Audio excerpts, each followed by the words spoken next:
Welcome back to Currency Highlights with Massabesic Gold and Silver. This week we're going to be talking about Type 1 and Type 2 national banknotes, so I hope you stick around for that.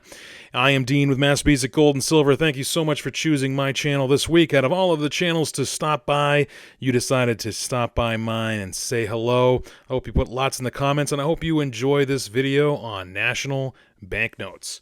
I really like national banknotes. It's actually the first paper currency that I started to collect.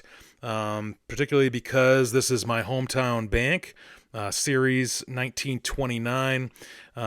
This is just a really fun area to collect in the hobby. These are actually often confused with the emergency issued Federal Reserve banknotes.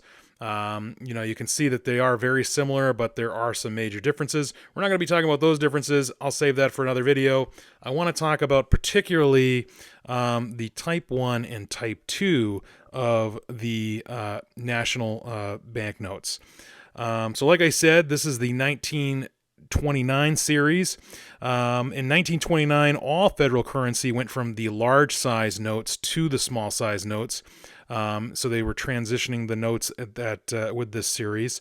The small notes were just cheaper and simpler to produce compared to the large size notes, according to some sources that I found. But the series 1929 really is a phenomenal series to collect, and it was produced until the end of the national banknote era, which ended in 1935. So you can see here just a really nice example of a national banknote. I got a couple here, and you'll notice some slight differences. This one here is one of my favorites. I picked this up on Heritage Auctions not too long ago. The denominations for the national banknotes is, for most banks, it was $5, $10, $20, $50, and $100. For my bank here, the Wilton National Bank, they actually only produced $5, $10, and $20. They did not produce a $50 or a $100 bill. This one here, like I said, is just really one of my favorite to own. It's really crisp. It's graded by PMG. I just like the look of this note overall. This is a note that's familiar, I think, to many people because of the design overall. Obviously, the face of the note here, the front here, looks a little different. Hamilton's picture looks exactly the same to most of those small head notes that people collect. But you'll notice that the serial numbers are different, and we also have some other differences. And then just looking between these two notes, we see some differences.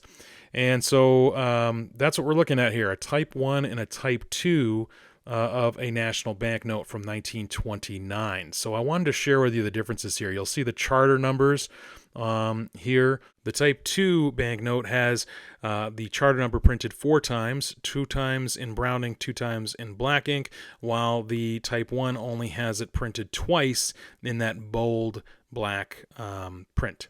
Also with the Type 1, you'll notice that there is a letter at both ends of the serial number, while with the Type 2, there is no letter after the end of the serial number. That is important for how these were printed, and we'll get into that a little later. But let's take a closer look here at this Type 1 banknote. So the Type 1 was actually printed between July 1929 to May 1933. This is a really nice example of a Type 1 note. I'm really glad I was able to pick this up. But you'll notice the positions of the A's at both ends of the serial number. That has to do with the position of how this note was printed. And you'll also notice that, again, it only has the charter number printed twice.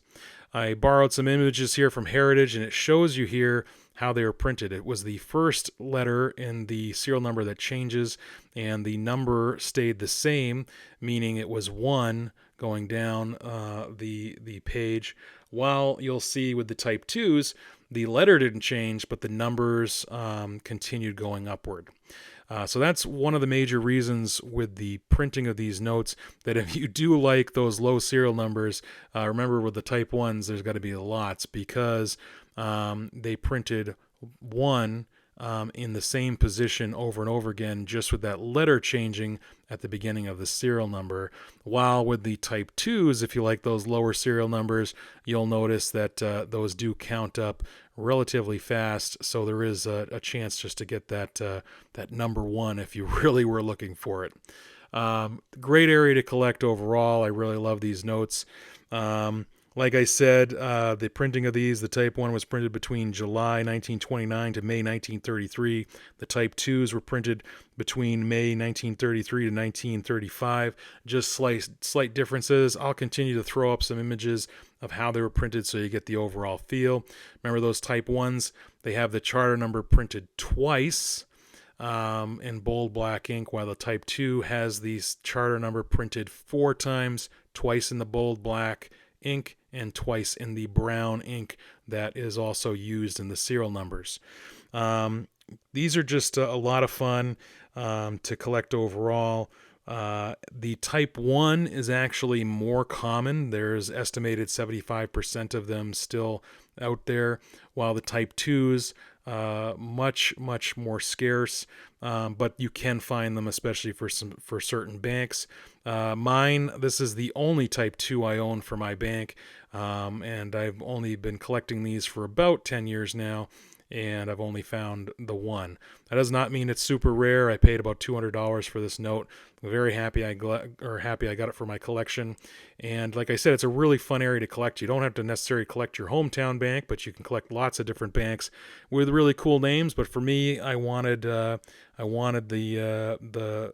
bank that I grew up going to, and I was able to do that with the 1929 series.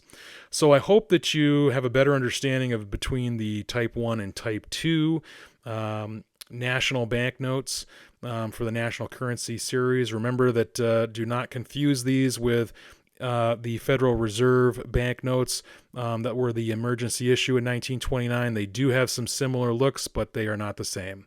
Thanks so much, everybody. Until we meet again, stay safe and continue to enjoy.